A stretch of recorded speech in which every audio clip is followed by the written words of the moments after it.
দিনাজপুরের ফুলবাড়ীতে উৎসাহ ও উদ্দীপনার মধ্য দিয়ে খ্রিস্টান সম্প্রদায়ের সর্ববৃহৎ ধর্মীয় উৎসব শুভ বড়দিন উদযাপন করা হয়েছে।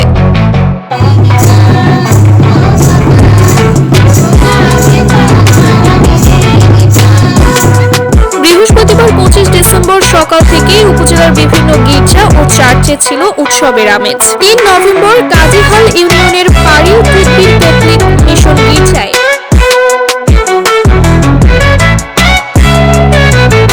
ধর্মসভা ও বিশেষ প্রার্থনা পরিচালনা করেন ফাদার মাইকেল ক্রুশ।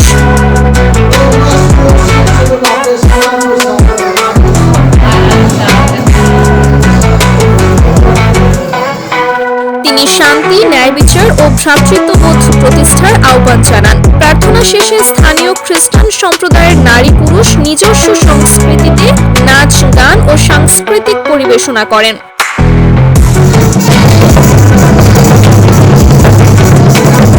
একই দিনে উপজেলার 63টি গির্জা ও চার্চে প্রার্থনা, আলোচনা সভা ও সাংস্কৃতিক আয়োজনের মধ্য দিয়ে বড়দিন উদযাপন করা হয়। খ্রিস্টান পল্লীগুলো রঙিন আলো ও সাজসজ্জায় সেজে ওঠে।